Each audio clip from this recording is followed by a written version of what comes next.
त्याचं पाणी आणि ते पावडर, लसण एखादा कुटायचं, तिखट मीठ, एखादा गोळा करायचा, एवढा गोळा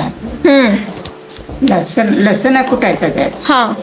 आणि कढीपत्ता आणायचा, कढीपत्ता तेल टाकायचं, तेलात कढीपत्ता टाकायचा आणि तो गोळा टाकून द्यायचा त्यात. कशाचा गोळा? हो, खालवर करायचं आणि थंड होऊ नये का भरण्यात. बरोबर. टोमॅटोचा गोळा का? मम्मी म्हणे येते म्हणे.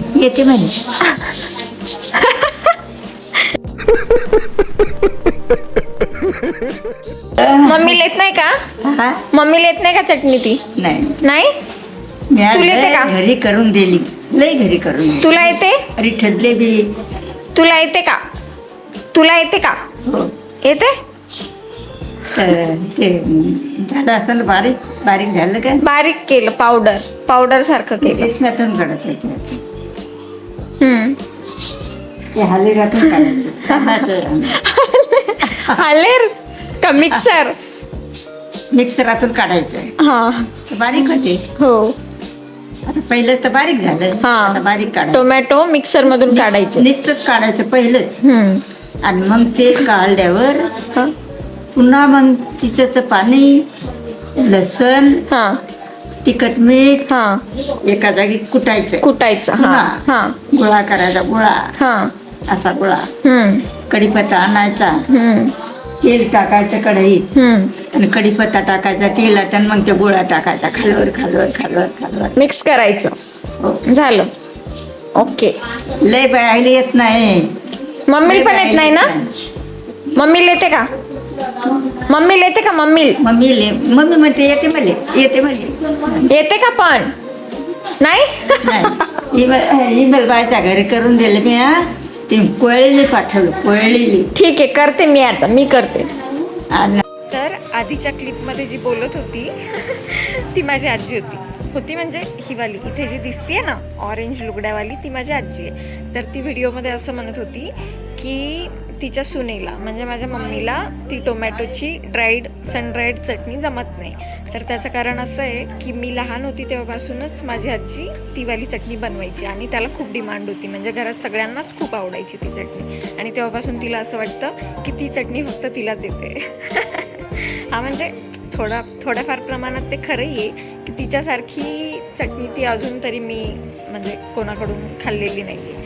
हां, मम्मी बनवते पण तिच्यासारखी तिला जमत नाही. तर मग मी काय केलं, तिच्या रेसिपीने आज ती चटणी परत एकदा बनवून बघितली. तर आता तुम्हाला पुढे बघायला मिळेलच. हां, तर सगळ्यात पहिली स्टेप आहे टोमॅटो बारीक कट करून त्याला उन्हात असे चांगले 2 दिवस तरी सुकवून घ्यायचे. म्हणजे त्यातलं पूर्ण मॉइश्चर निघून जाईल आणि चटणी जास्तीत जास्त दिवस टिकेल. आणि दुसरी स्टेप ही आहे की ते छान सुकवून झाल्यावर त्याला तुम्ही मिक्सरनी बारीक करू शकता.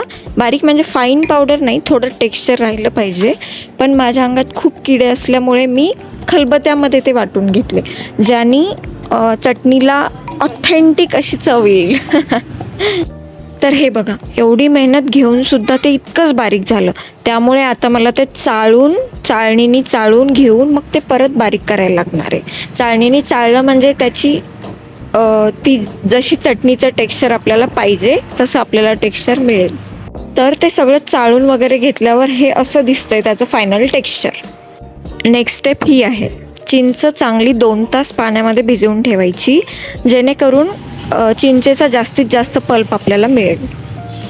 त्यानंतरची स्टेप आहे की तुमच्या चटणीच्या क्वांटिटीनुसार तुम्ही कढईमध्ये तेल टाकायचं आणि ते चांगलं तापवून घ्यायचं.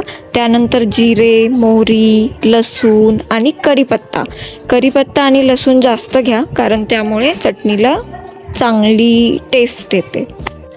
त्यानंतर अगेन तुमच्या चटणीच्या क्वांटिटीनुसार तुम्ही लाल मिर्च पावडर टाका आणि मग ती जी टोमॅटोची पावडर होती ती त्यात टाकून द्या आणि मिक्स करा. त्यानंतर मेन कॅरेक्टर मीठ टाका आणि परत मिक्स करा. सगळ्यात शेवटी चिंचेचा पल्प ॲड करा आणि परत मिक्स करा. ही झाली चटणी रेडी.